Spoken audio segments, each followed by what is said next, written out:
وقال عليه الصلاة والسلام: جددوا إيمانكم. قيل: يا رسول الله كيف نجدد إيماننا؟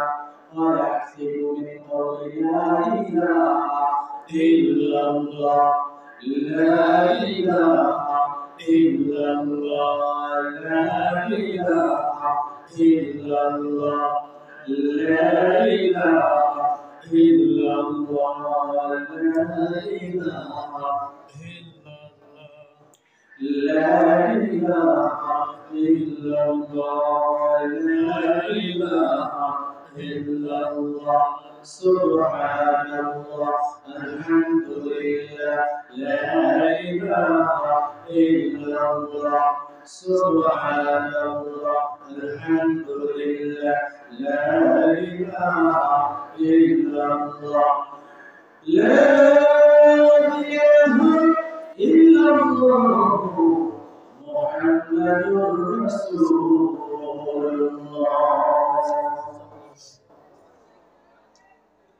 মাটি হবে আসল বাড়ি, মাটি হবে আসল বাড়ি, মাটি শেষ ঠিকানা, শেষ হৃদয় মাটির তোর হবে ঠিকানা, শেষ হৃদয় মাটির তোর হবে ঠিকানা।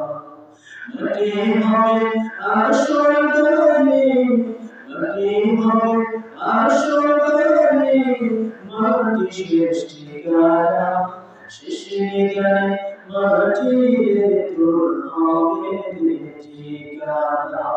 ঠিক কি না বলেন? আলহামদুলিল্লাহ, আল্লাহ রাব্বুল আলামিন আমাদেরকে দ্বীন বুঝতে তৌফিক দান করেছে। আল্লাহ তাআলা আমাদের কানে শক্তি দান করেছে, কান দিয়ে আমরা এই ভালো কথা কোরআন হাদিসের কথা শুনতে পাচ্ছি। এজন্য আমার দিক থেকে শুকরিয়া আদায় করি। আলহামদুলিল্লাহ, আল্লাহ সুবহানাহু ওয়া তাআলার জন্য দুনিয়ার সমস্ত কিছুকে আমাদের জন্য নিয়ামত হিসেবে দান করেছে। দুনিয়াতে যত নিয়ামত দিয়েছেন আল্লাহ, তার মধ্যে সবচেয়ে বড় নিয়ামত হলো আল্লাহ পাকের দ্বীন। সবচেয়ে বড় নিয়ামত কি বলতো? আল্লাহ পাকের দ্বীন। আল্লাহ তাআলা আমাদেরকে দ্বীন দান করেছেন, ইসলাম দান করেছেন। ইসলাম দিয়ে দ্বীন দান করে আমাদেরকে আল্লাহ তাআলা ধন্য বানাইছেন। সুবহানাল্লাহ, সুবহানাল্লাহ।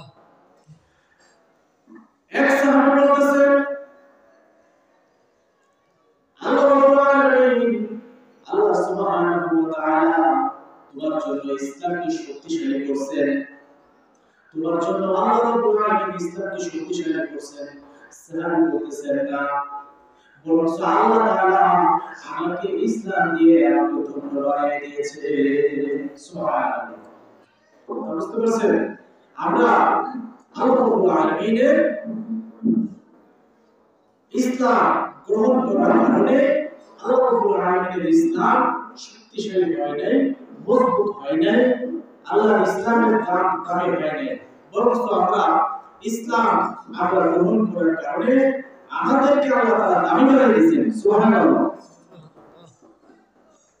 এজন্য আল্লাহ রাব্বুল আলামিন আমাদের সমস্ত কিছুর মালিক, আল্লাহ তাআলা আমাদের সমস্ত কিছু দান করেছেন। আল্লাহ তাআলাই আমাদেরকে এরকম ভাবে সুস্থ রাখছেন। আল্লাহ তাআলা সুস্থতা দান করেছেন। আল্লাহ রাব্বুল আলামিন অসুস্থতা করেন, সুস্থতা যে আল্লাহ দিতে পারে, ওই আল্লাহ অসুস্থ করতে পারে। ঠিক কি না বলেন? ঠিক। সুস্থ থাকার কারণে এখন যদি আমরা শুকরিয়া আদায় না করি, নামাজ আদায় না করি, সামনে মাহে রমজানের রোজা না রাখি, তাহলে অবশ্যই আমরা জালেমের অন্তর্ভুক্ত হয়ে যাব। নাউযুবিল্লাহ। আমরা সুস্থ দিয়েছেন, সম্পদ দান করেছেন, আমি টাকা আছে খরচ করতে পারি, আমি নিজে সাহারি খাইতে পারি, অন্যদেরকেও কারা রোজা রাখতে পারে, কারা রোজা রাখতে পারতেছে না, আমি সব খোঁজ খবর দিতে পারি। যদি আমি মানুষের খোঁজ খবর নেই, তাহলে এটা হবে প্রকৃত আল্লাহর বান্দার পরিচয়। সুবহানাল্লাহ। যদি আমরা আল্লাহর আলামিনের প্রকৃত বান্দা হইতে পারি, তাহলে অবশ্যই আল্লাহ রাব্বুল আলামিন আমাদের জিম্মাদার হয়ে যাবে। সুবহানাল্লাহ। হযরত ইব্রাহিম আলাইহিস সালামের জিম্মাদার হয়েছিলেন আল্লাহ রাব্বুল আলামিন। ঠিক কি বলো? ইব্রাহিম আলাইহিস সালামের জিম্মাদার কে হয়েছিলেন বলেন? ইব্রাহিম আলাইহিস সালাম বাপ, জন্মদাতা পিতা। তিনি কি ইব্রাহিম আলাইহিস সালামের জিম্মাদার হতে পারছেন?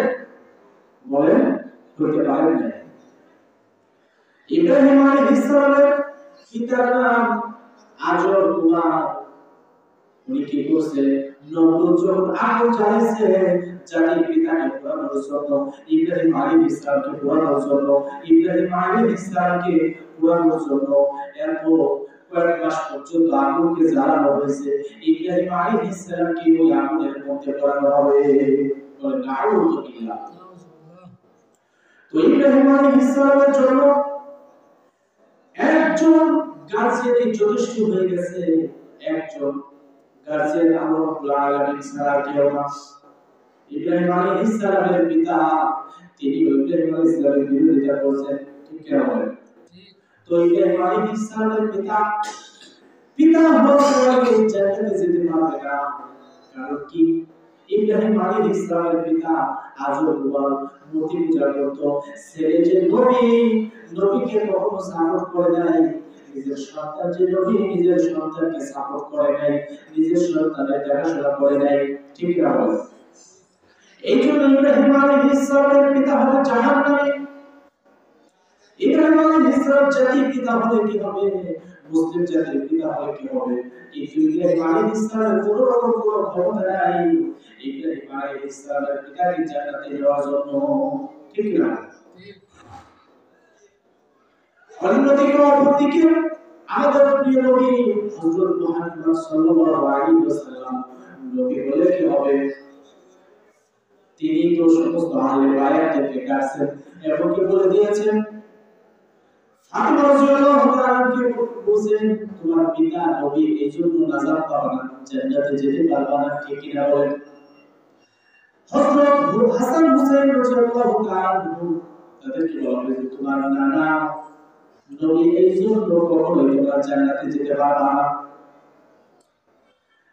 এরকম ভাবে সাহাবীদেরকে বলা হয়েছে, সবাইকে বলে দেওয়া হয়েছে আমার কারণে তোমরা জান্নাতে যেতে পারবে না। তোমাদের আমল যদি ভালো হয় তাহলে তোমাদের আমলের কারণে আল্লাহ রাব্বুল আলামিন নাজাত দিয়ে দিবেন। তারপরে নবীর ওসিলা ধরে বসে থাকা যাবে না। নাকি বলেন? নবীর ওসিলায় যদি সবকিছু ধরে বসে থাকতাম তাহলে তো আল্লাহ দরকার ছিল না। নবীর উপরে কে বলেন? আল্লাহ। নবীর উপরে কে? আল্লাহ। আল্লাহর উপরে আর কেউ নেই। আল্লাহর উপরে কি? আর কেউ নাই। এজন্য আল্লাহ আমার এই নবী আদর্শ বলেন, আল্লাহ আমার এই নবী আদর্শ তোরে তোরে তোর মনে তারিও তো আল্লাহ আমার এই নবী আদর্শ তোমার দুনিয়াতে আমি যেদিকে তাকাই অথই নিয়ামতে আমি ডুবে ডুবে আছি সব সময়। তোমার দুনিয়াতে আমি যেদিকে তাকাই অথই নিয়ামতে ডুবে আছি সবাই। পাখারে গায়ে শহীদ তসবিহ করো তসবিহ করো বলে আল্লাহ আমার রহম এই নবী আদর্শ আল্লাহ আমার রহম এই নবী আদর্শ। ঠিক কি হবে? ঠিক। এজন্য প্রথম হলো আল্লাহ পাকের হুকুম। প্রথম কি? আল্লাহ পাকের হুকুম। এরপরে হলো মুহাম্মদুর রাসূলুল্লাহ। আমি হলো লা ইলাহা ইল্লাল্লাহ। এরপরে মুহাম্মদুর রাসূলুল্লাহ। এখন ওযুর মধ্যে চারটা ফরজ আছে। এই ফরজ আল্লাহর বিধান, কার বিধান বলো তো? আল্লাহর বিধান। আমি যদি এই ফরজটা একটা না করলে সারা জীবন ধরে সারা হাজার হাজার বছর ধরে যদি সুন্নাত গুলো আগে করতে থাকি কুলি করে নাকে পানি দেই তাহলে কি ওযু হবে? হবে না। এজন্য আগে আল্লাহর হুকুমটা দেখতে হবে। আল্লাহর হুকুমের উপরে কোনো ছাড় হবে না। আল্লাহর হুকুমের জন্য কি কোনো ছাড় হবে না। যখন আপনি মুসাফির হবেন, আপনি জায়গা দিয়ে যান, তখন তিনি দরবারে যান দূরে বা 48 মাইল দূরে যদি সফর করার নিয়ত করেন, তখন আপনি মুসাফির। কি বলবেন? মুসাফির। আর মুসাফিরের জন্য 4 রাকাত নামাজ হলে 2 রাকাত পড়া লাগে। সুন্নত নামাজ তো দূরের কথা, ফরজ 4 রাকাত নামাজ হবে। যেরকম যোহর, আসর, ইশা 3 রাকাত ওটা পড়তে হবে। 3 রাকাত 2 রাকাত 2 রাকাত। এখন এই 4 রাকাত বিশিষ্ট নামাজ পড়তে হবে 2 রাকাত। এটা হাদিস থেকে প্রমাণিত। সরাসরি কোরআনের আয়াতে নাই, কিন্তু সাহাবায়ে কিরাম বলছে যে আমরা যখন সফরে গেছি নবীর সাথে, তো 4 রাকাত বিশিষ্ট নামাজ আমরা 2 রাকাত পড়ছি, যেহেতু মুসাফির। হ্যাঁ, মুসাফিরের জন্য, মানে যাত্রী। মুসাফির মানে কি? যাত্রী, যারা অনেক দূরে যায় তাদেরকে বলা হয় যাত্রী। বুঝছে? তো অনেক দূরে যারা রওনা করে তাদেরকে মুসাফির বলা হয়। অনেক দূরে যাত্রী। তো তারা 4 রাকাত দূরে রাখবে। আর সুন্নত তো কোনো কথাই নেই। আর ফরজ নামাজ পড়তেই হবে। ফরজ নামাজ পড়তেই হবে। অবশ্যই বাধ্যতামূলক, লাজেম পড়তেই হবে। এজন্য আল্লাহর হুকুমের কাছে কোনো ছাড় হবে না। আপনি মনে করেন অত্যন্ত ব্যস্ত, চোখে মনে করেন 8-10 জন লোক কাজ করতেছে, এখন আপনি না গেলে অনেক সমস্যা হচ্ছে। তাদের জন্য খাবার নিয়ে যেতেছে, স্বাভাবিক বুঝে খাবার নিয়ে যাওয়া লাগবে চোখে, তাই না? রাস্তা নিয়ে যাওয়া লাগবে, আর পানি নিয়ে যাওয়া লাগবে, তাদের অনেক কষ্ট হবে। এমন অবস্থায় কি করবেন? সুন্নত না আদায় করবেন। দেখতেছেন যে আপনি যেতে নামাজের পরিবেশ থাকবে না, নামাজ আদায় করার সুযোগ হবে না। আপনি যে আল্লাহ পাকের ভয়ে ফরজ পড়ে যে চলে গেছে, আল্লাহ রাব্বুল আলামিন এই জন্য আল্লাহ আপনাকে কি পরিমাণ সওয়াব দান করবেন জানেন? ধারণা করতে পারবেন না আল্লাহ আপনাকে কি পরিমাণ সওয়াব দান করবেন। আপনার সুন্নত যে আদায় করেন নাই, এর সাথে আল্লাহ রাব্বুল আলামিন আপনাকে হাজার সুন্নত আদায় করার আমল নামায় সওয়াব দিয়ে দিবেন। সুবহানাল্লাহ। কথা বুঝেছে? আল্লাহ দেখতেছেন, আল্লাহ পাক তো মানুষের অন্তর্যামী। আল্লাহ রাব্বুল আলামিন দিনের অবস্থা সবই বুঝতেছেন। যদি আপনার ব্যস্ততা না থাকতো, অন্য মানুষের দায়িত্ব যদি আপনার না থাকতো, তাহলে আপনি সুন্নত আদায় করতেন। আল্লাহ তাআলা বুঝতেছেন যে আমার অন্য বান্দাদের খেদমতের জন্য সেই সুন্নত আদায় করার সময় পাই নাই, সেই ফরজটা আদায় অবশ্যই ফরজটা আদায় করছে। এত হাজার ঝামেলার মধ্যে আল্লাহ রাব্বুল আলামিন তার আমল নামায় হয়তো এই ওয়াক্ত নামাজ যদি আল্লাহর দরবারে পছন্দনীয় হয়ে যায়, তাহলে এই এক ওয়াক্ত নামাজ আপনার জন্য আল্লাহর দরবারে যথেষ্ট হয়ে যাবে। সুবহানাল্লাহ। এখন কোন ওয়াক্ত নামাজ আল্লাহর কাছে কবুল হবে বলা যায়? বলার কোনো কায়দা না।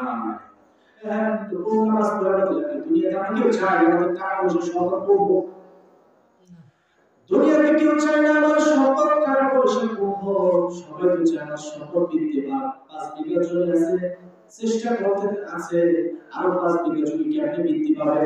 5 লক্ষ টাকা আছে, চেষ্টা করতেছে আরো 5 লাখ টাকা কেমনে হবে। 5 কোটি টাকা আছে, সে চেষ্টা করতে থাকে আর 5 কোটি টাকা কিভাবে করা হবে, ঠিক কিনা বলেন?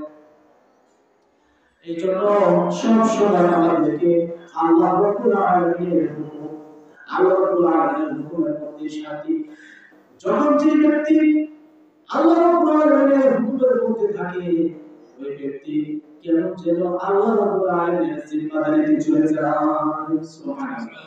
ওই ব্যক্তি জান্নাতের মধ্যেই গণ্য থাকে, জান্নাতের মধ্যে কি গণ্য থাকে। যদি ওই ইবাদত করা অবস্থায় যদি ওই ব্যক্তি মারা যায়, ইবাদত করা অবস্থায় যদি ওই ব্যক্তি মারা যায়, তাহলে আল্লাহ রাব্বুল আলামিন ওই ব্যক্তিকে জান্নাতুল ফিরদাউস নসিব করে দিবে। সুবহানাল্লাহ। এজন্য আমাদেরকে পবিত্র মাহে রমজান সামনে আসতেছে, আমরা আল্লাহ তাআলার কাছে বেশি থেকে বেশি দোয়া করতে হবে। আল্লাহ যেন আমাদেরকে পবিত্র মাহে রমজান আমাদের নসিব করে দেন। আমিন। একটু দোয়া আছে, দোয়াটা আমরা মুখস্থ করে দেব। আল্লাহুম্মা বারিক লানা ফি রাজাব ওয়া শাবান ওয়া বাল্লিগনা রমজান। এই দোয়াটা আমরা করব, নিজের জন্য দোয়া করব, সবার জন্য দোয়া করব। আল্লাহ তুমি সমস্ত মানুষদেরকে পবিত্র রজব শাবান মাসে ওয়াকারে করো, তৌফিক দান করো এবং পবিত্র মাহে রমজান আমাদের সকলের নসিব করে দাও। সুবহানাল্লাহ। যখন এই দোয়া করা হবে তখন আল্লাহ সুবহানাহু ওয়া তাআলা আমাদেরকে অবশ্যই আমাদেরকে মাহে রমজান নসিব করবে। সুবহানাল্লাহ। এই দোয়ার পরে এই আশা আকাঙ্ক্ষার পরে যদি আমাদের পবিত্র মাহে রমজান নসিব না হয়, আল্লাহ রাব্বুল আলামিন আমাদেরকে পবিত্র মাহে রমজানের রোজা রাখলে যে পরিমাণ সওয়াব হবে, আল্লাহ রাব্বুল আলামিন আমাদের আমলনামায় পবিত্র মাহে রমজানের সওয়াব দিয়ে দিবে। সুবহানাল্লাহ। কথা বুঝা যাচ্ছে? যদি আমরা সবাই যদি দোয়া করি তাহলে আল্লাহ রাব্বুল আলামিন আমাদেরকে পবিত্র মাহে রমজানের রোজা রাখা সওয়াব দিয়ে দিবে। সুবহানাল্লাহ।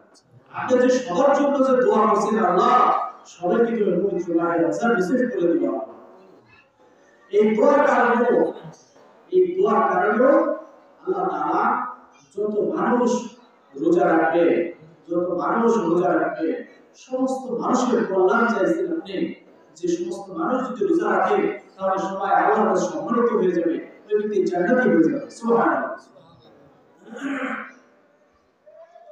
এজন্য আমাদেরকে সবসময় মানুষের জন্য ভালো দোয়া করা, ঠিক না? আপনার একটা দোয়ার কারণে যদি একটা ব্যক্তির জন্য দোয়া করছে, ওই দোয়াটা তার জন্য কবুল হয়ে যায়, সেই ব্যক্তি দিনদার হয়ে গেছে আপনার দোয়ার কারণে, আল্লাহ রাব্বুল আলামিন ওই ব্যক্তি সারা জীবন যত আমল করবে ওর একটা আমল আপনার আমলে জমা করে দিবেন। সুবহানাল্লাহ। আপনার দোয়ার কারণে যদি একটা আমল যে গেলেই হোক, দুনিয়ার দিকেই হোক আখিরাতের লাগেই হোক, যে গেলেই হোক কবুল হয়ে গেছে, তাহলে আপনার জন্য এটা আখিরাতে নাজাতের কারণ হয়ে যাবে। সুবহানাল্লাহ। এজন্য আমাদের সময় সামনে খুবই কম। এই একটু কিছু দিন পরে দেখবেন যে রমজান মাস শুরু হয়ে গেছে। এই মতো রমজান গেল, মনে হয় সেদিন গেছে, আবার রমজান চলে আসছে। আবার একজন মানুষ জীবিত ছিল, এখন সে কবরবাসী হয়ে গেছে। হাত তুলে কথা রমজানের পরে যারা মারা গেছে, হাতটি প্রপোজ করা পাওয়া কষ্টকর, ঠিক না বলেন? এজন্য দুনিয়ার বড়াই বুজুর্গি কিছুই না, মানুষের কোনো গ্যারান্টি নেই। এই বিল্ডিংটার গ্যারান্টি আছে, মানুষের কোনো গ্যারান্টি নেই। এই দুনিয়ার আসবাবের কিছু গ্যারান্টি দেওয়া যায়, কিন্তু মানুষের কোনো গ্যারান্টি নেই। একটা বাস ট্রাক যদি মোটরসাইকেল অ্যাক্সিডেন্ট যদি করে, তাহলে ওটাকে আবার সারার ব্যবস্থা করা হয়, আবার সাইডে আবার চালাইতে থাকে। কিন্তু মানুষ যদি অ্যাক্সিডেন্টে মারা যায়, এই মেশিনটা যদি বাদ হয়ে যায়, রোগটা শেষ হয়ে যায়, তাহলে পৃথিবীর এমন কোন ইঞ্জিনিয়ার, ডাক্তার নাই, এমন কোন মেকানিক নাই যে মানুষের এই দেহের মধ্যে আর মানুষের দেহের মধ্যে আবার রোগের সঞ্চার করে, ঠিক না বলেন? এই রোগ ফিরে দেওয়ার কেউ না। দুনিয়ার ইঞ্জিন নষ্ট হয়, দুনিয়ার ইঞ্জিন নষ্ট হয়ে যাইতেছে, এই ইঞ্জিনটা বাদ দিয়া আবার আরেকটা নতুন ইঞ্জিন ব্যবস্থা করা হয়, ঠিক না? মানুষকে যে রূহ আল্লাহ রাব্বুল আলামিন দান করেছে, মানুষকে যে আত্মা আল্লাহ রাব্বুল আলামিন মানুষকে দান করেছে, এটা যখন আল্লাহ বের করে দিবে, বের করে দেওয়া হবে, পৃথিবীর এমন কোনো ক্ষমতা নাই, কোনো নবী রাসূলের কোনো ক্ষমতা নাই যে ওই আত্মাটা, ওই রূহটা আবার ফিরিয়ে দিতে পারে, ঠিক না? এজন্য এরকম যদি সিস্টেম থাকতো, তাহলে নবীরা দুনিয়াতে জীবিত থাকতো, কোন মানুষদেরকে মরতে দিত না। অথচ কোন নবীরাও দুনিয়াতে থাকেন নাই, কোন নবীরাও কি দুনিয়াতে থাকেন নাই।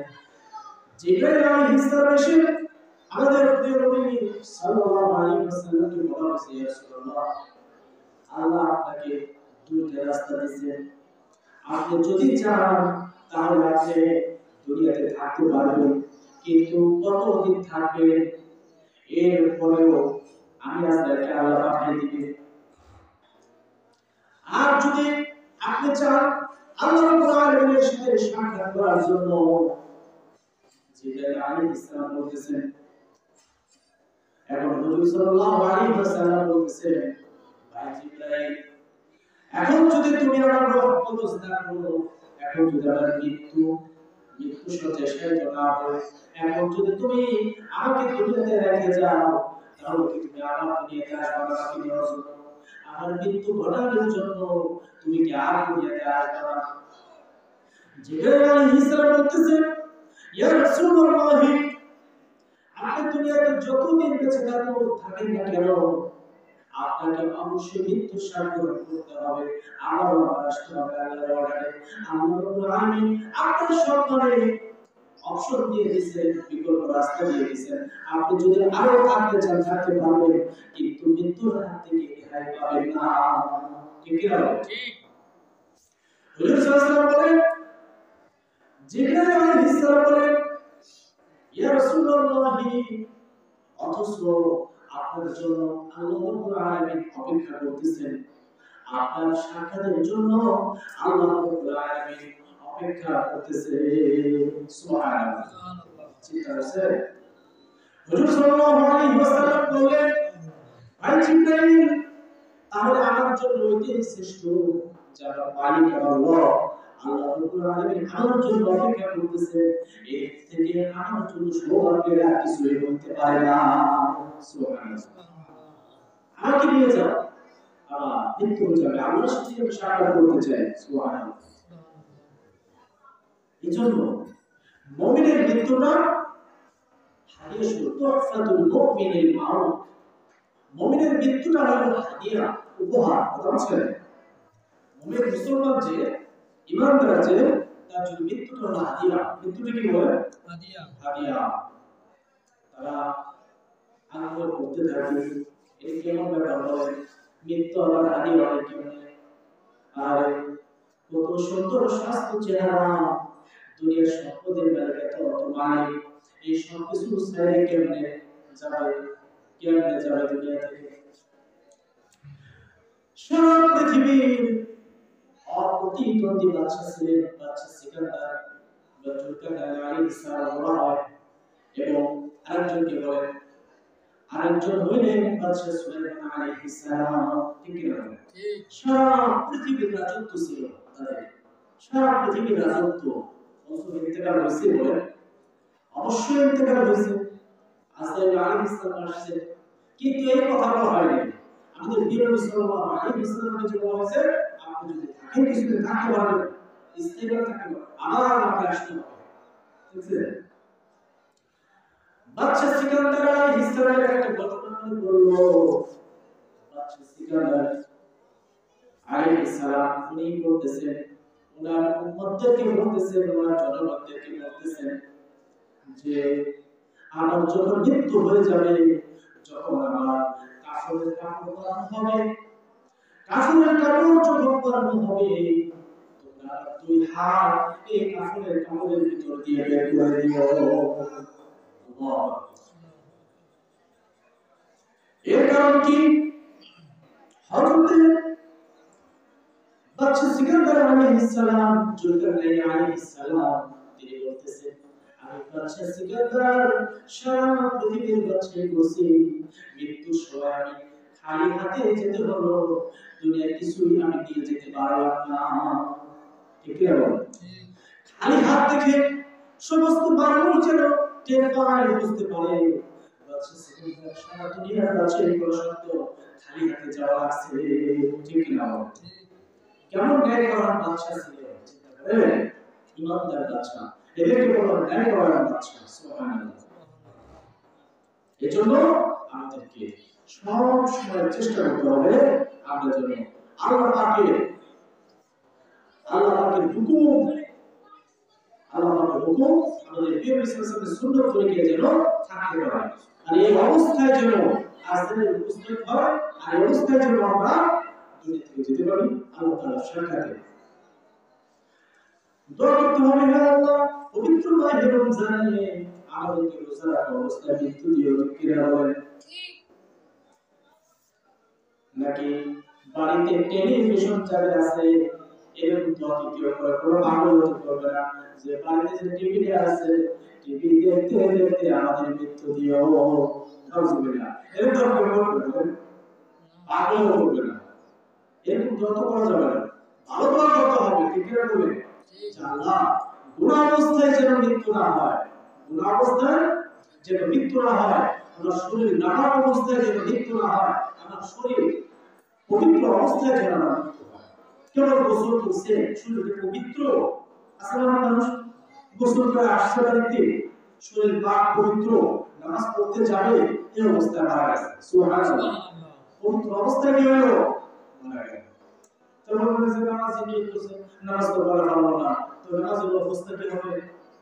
নামাজ তার জীবনের এটা থেকে গেল না, এটা তো বুঝতো না, কিন্তু তা না, বিষয় তাকে ইচ্ছা ছিল নামাজ পড়ার ইচ্ছা ছিল, এই জন্য সে জিম্মাদারি না, সেটা তার ইচ্ছা ছিল, আল্লাহ তাআলা তাকে দেন না। কথা বুঝেছে? এই জন্য সে অপরাধী হবে না, অপরাধী হবে না। এই জন্য হাদিস শরীফে আসছে যে ইমানদার পবিত্র জুমার দিনে মারা যায়, আল্লাহ রাব্বুল আলামিন তাকে আল্লাহ পরীক্ষা আসার করবেন, কবর আযাব মাফ করে দিবে, সুবহানাল্লাহ। এটা ইমানদারের ব্যাপার, ঠিক আছে? ইমানদারের ব্যাপার। এখন মাহে রমজান আসছে, রোজার অবস্থায় কত মানুষ মারা যাবে, ঠিক না? তাদের কবরটা কতই না ভালো যে যারা রোজা রাখছে, এখন জিকির তাগিদে বাইরে যাওয়া লাগে, যারা টিলাইটা কি করবে, তারা যারা চালাতে লাগবে, যাকে বলে যারা যে কাজ করতে কেন কাজে তো তাদের যাওয়াই লাগবে, না যাবে করে আছে রোজা রাখছে, যাওয়া রাখা অবস্থায় ইন্তেকাল হয়ে গেল। পৃথিবীর এমন কোন শক্তি নেই এই আল্লাহর বান্দা রোজা রাখা অবস্থায় অ্যাক্সিডেন্ট করে মারা গেল, বা অন্য কোনো ভাবে মারা গেল, অথবা স্ট্রোক করে মারা গেল, যে সে মারা যায়, হ্যাঁ, স্ট্রোক করে কোনো কারণ ছাড়া নিজে নিজে হৃদযন্ত্রের ক্রিয়া বন্ধ হয়ে যায়, মানে রক্ত চলাচল যখন অফ হয়ে বন্ধ হয়ে যাবে, এটি হলো হৃদযন্ত্রের ক্রিয়া, বুঝছেন? মানে হাড়ের যে কাজ, হাড়ের কাজ কি? হাড়ের কাজ হলো রক্তকে সঞ্চালন করা, রক্ত সারা শরীরে সাপ্লাই করা, বুঝছেন? বৃষ্টি যেমন জমিনে পানিটাকে উপর পৌঁছে দেয় উপর দিকে, এরকম হৃদযন্ত্রের কাজ হলো মানুষের হাড় যাকে বলা হয়, ওপেন হার্ট সার্জারি আছে না, এই হাড়গুলো ব্লক হয়ে যায় ইসে কি বলে চর্বিতে, বুঝছেন? চর্বি, এই চর্বিতে হাড়গুলো আটকে যায়। আপনারা ব্লক করেন না, ব্লকের যে ড্রেন আছে না, ওই ড্রেনগুলো কি আস্তে আস্তে বন্ধ হয়ে যায়, গাছপাতা চালায়, তখন পানি আর যায় না, ঠিক না? তো আমার সাফ করে দেওয়া লাগে, তখন আর পানি যায়। তো মানুষের রক্তের যে চলাচল এটা আস্তে আস্তে বন্ধ হয়ে যায়, ওই বেশি গরুর গোশত, ওই বেশি তেল তৈলাক্ত খাওয়া, তেল খাওয়া, একেবারে গরুর মিসকিনদেরকে দেওয়ার কোনো খবর নাই, প্রতিবেশীর হকের কোনো খবর নাই, যা খাবে সব এক প্লেটে সব খাই দেওয়া, বুঝছেন? এই তো নিজের খাওয়া না, এই তো বিপদ চাই না, ঠিক আছে? ব্যাংকে চাকরি করে যত ধরনের চাকরিজীবী আছে সারা দুনিয়ার মানুষের একটা কলমের খোঁজা বাইরে কোটি কোটি টাকা আর দেশে পাচার করে দিতেছে। এটা কোটি টাকা পাচার করা না, এটা তোমার বড় বড় ধরনের রোগ ব্যাধি হয়ে যাবে। এই রোগ ব্যাধি পৃথিবী এমন কোন ডাক্তার নাই যে রোগ সারাইতে পারে, ঠিক কি না? তোমার বলার বুঝাতে রাষ্ট্রের সম্পদ আপনি হাজার হাজার কোটি টাকা, বিলিয়ন বিলিয়ন কোটি টাকা আর দেশে পাঠানো, এটা কিচ্ছু হবে না, পাবলিকের কিছুই হবে না, তোমার নিজের পকেট তুমি নিজে পুরাই না, তুমি দুনিয়াতে ধ্বংস হবে না। আগে তো কি তোমার ইমানের মহৎ কিছুতেই নসিব হবে না, তোমার কারাগার মৃত্যু নসিব হবে না, তোমার মৃত্যুটা হবে কাফির বেঈমান মুশরিক মুনাফিকদের মৃত্যু হয়ে যাবে। সকলের কারণ কি? আল্লাহ। এইজন্য আল্লাহ সুবহানাহু ওয়া তাআলা দুনিয়াতে আমাদেরকে পাঠাইছেন, কেন পাঠাইলেন এটা আমরা তো সবাই জানি। মা খালাকুতুল জিন্না ওয়াল ইনসা ইল্লা লিয়াবুদুন। আল্লাহ তাআলা বলেন মানুষ এবং জিন জাতিকে একমাত্র আমার ইবাদতের জন্য সৃষ্টি করেছি। সুবহানাল্লাহ। একমাত্র ইবাদতের জন্য বানাইছে, ইবাদতের জন্য বানাইছে। আল্লাহর নবী ইবাদত মানুষের কি করতে হবে? খিদমত। মানুষের খিদমতের মানে কি? মানুষের খিদমতের নাম দিয়া বলবে খুশা দিয়ে হাজার হাজার কোটি টাকা খেয়ে দেওয়ার নাম খিদমত না। ঠিক না বলে? ঠিক। এজন্য আমাদেরকে সব সময় চেষ্টা করতে হবে। অনেক বুজুর্গ, অনেক চাকরিজীবী আছে, যারা ঘুষের মধ্যে নেয়, সুদের মধ্যে নেয়, যে দেখবেন বিভিন্ন এসে যায় দেখবেন, অফিসে যে দেখবেন যুদ্ধ গায়ে দেওয়া, দাঁড়িয়ে রাখা, সবাই যে তারা কিছু যুদ্ধ গায়ে দেওয়া, দাঁড়িয়ে রাখা, তারা বসে সবাই না, সবাই করতেছে না। তারা পর্যন্ত এটা একটা অবদান, সবসময় তারা ফাইটিং আওয়াজ জানে, কিন্তু কিছু কিছু আছে ওই সমস্ত কথা তাদের সামনে বলাই যাবে না। ঠিক না বলে? এমন সুন্দর। আমার যখন তাবলিগে আমি সফর করছিলাম এক বছর, যখন মুন্সিগঞ্জে ছিলাম শহরে, তখন একটা পুলিশ ওরা ছেলে মেয়েদেরকে হাফেজ বানাইছে, আলেম বানাইছে। উনি তাবলিগ জামাত করে পুলিশ প্রমোশন হয়ে সে একটা যে আমাদের ফরিদপুর সমাজ ডিস্ট্রিক্ট ছিল, তো ওনার সাথে অনেক আলোচনা করা হয়েছে। বাড়িতে মহিলা মাদ্রাসা আছে, উনি কিস্তিওয়ার আলেম, একজন পুলিশ। তো উনি বসে দরকার নাই, তৈরি নাই, সারা ডিউটি করে চুপ করে দিয়ে পুলিশের পোশাক পরে না, চুপ করে দিয়ে এটা একটা সিভিল অবস্থা। চুপ করে দিয়ে আমরা মসজিদে শোয়া, সদর মসজিদে শোয়া, আমরা রাতের বেলা আর আমরা দেখতেছি যে উনি ওই চুপ করে দিয়ে ডিউটি করতেছে, পাহারা দিতেছে, রাত পাইচারি করতেছে। সবাই তো এক কথা না, সবাই খুলে এই অফিসারগুলোদেরকে দেখে আপনি চিন্তা করতেছেন, বাবা এই মুফতি সাহেব এরকম জায়গাতে, অথচ মুফতি সাহেব না, উনি ডাক্তার ইঞ্জিনিয়ার পাস করে ওখানে উনি সরকারি চাকরিতে ঢুকছে। উনি বলবেন উনি এইরকম ভাবে বুঝবো, এরকম ভাবে মুফতি সাহেবের মতো সুর দেখা যায়, মুফতি সাহেবের মতো সুর দেখা যাইতেছে, ব্যাপারটা কি? এটা একমাত্র আলেম সমাজে অবদান, তাবলীগ জামাতের অবদান, হক্কানি পীর মুর্শিদের অবদান। হক্কানি পীর মুর্শিদের মেহনতের কারণে পেট সাজায় পড়া মানুষটা, ঘুষ খাওয়া মানুষটা এখন আল্লাহর ওলিতে পরিণত হয়ে গেছে। সুবহানাল্লাহ। এই জন্য বর্তমান যেখানে আপনি যাবেন, হুজুর বলে কইলেন কাজে কখনো নিচু চোখে দেখেন না, খবরদার।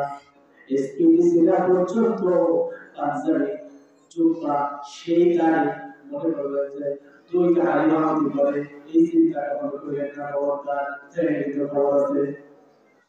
আমার হচ্ছে এক জায়গা আমার একটা গাড়ি, আমাদের বড় গাড়ি যে ইউনিভার্সিটি হচ্ছে, তো ওনার নিয়ে এক জায়গাতে যাইতেছে, যাওয়ার সময় দেখতে গাড়ি যেটা ভরা গরু, কোরবানির গরু। এখন এই কোরবানির গরুগুলা নাকের ভিতর দিয়ে রশি দিয়ে যেভাবে মনে করেন যে বাঁধছে, অবস্থা খুব ভয়ঙ্কর। বুঝতে পারছে এমন অবস্থা করছে, হুজুর তারিখ পুরো তারিখ পাঁচজনের মাঝে মুক্তি সাথে দাঁড়া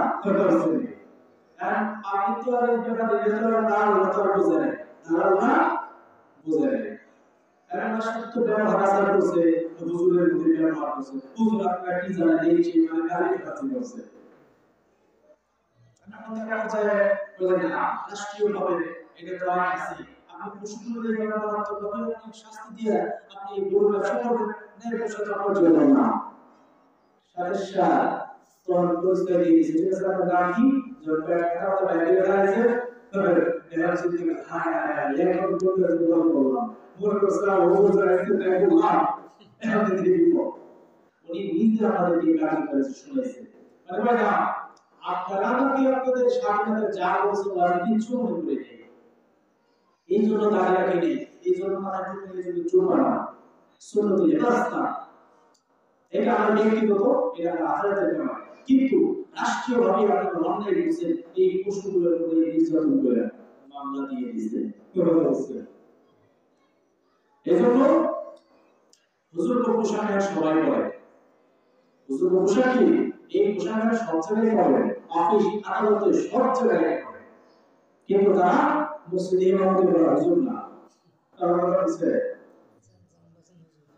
হ্যাঁ এজন্য এই মেহনত কিসের মেহনত আলিম ওলামাদের মেহনত হক্কানি পীর হুজুরদের মেহনত এই তাবলীগ জামাতের মেহনতের মাধ্যমে মানুষগুলা সুরার মানুষের পরিণত হয়ে গেছে সুবহানাল্লাহ এজন্য এই মেহনতে থাকার জন্য আমাদের সবার ইচ্ছা আছে ইনশাআল্লাহ সবার ইচ্ছা আছে ইনশাআল্লাহ সবাই হক্কানি পীরদের কাছে যাবেন তো তাবলীগ জামাত সবাই যাবেন ইনশাআল্লাহ আল্লাহ রাব্বুল আলামিন আমাদের সকলকে কবুল করে সকলে আমিন আমার আব্বা উনি একজন পীর ভক্ত মানুষ ছিলেন তরিকার পন্থী ছিলেন ওনার অনেক সাধনা ছিল অনেক আমল ছিল যার কারণে বাস্তবে আল্লাহ রাব্বুল আলামিন আমার মতো একজন একদম নগণ্য ব্যক্তিকে কবুল করেছেন সুবহানাল্লাহ তারা হলে এই কিছু সম্ভব আমার মনে হয়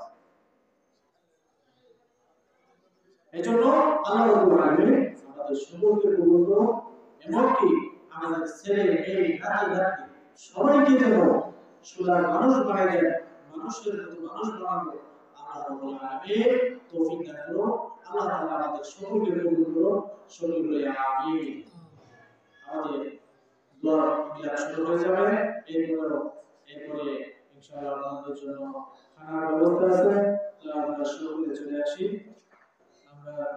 চলে আসি তো আল্লাহ রাব্বুল আলামিন আমাদেরকে মাফ করে দেবে আর কবুলবাসী যারা সহযোগে দোয়া হবে পবিত্র শবে বরাতের রাত আল্লাহ তাআলার কাছে আমরা দোয়া করব আল্লাহ সারা বিশ্বের মানব জাতিকে যেন শান্তি দান করেন দুনিয়াতে এবং আখিরাতে আমরা সকলে দ্রুত এখানে চলে আসি দোয়া হবে দেরি করা যাবে না ইনশাআল্লাহ আপনারা দ্রুত এখানে মজলিসে চলে আসুন সকলকে উদাত্ত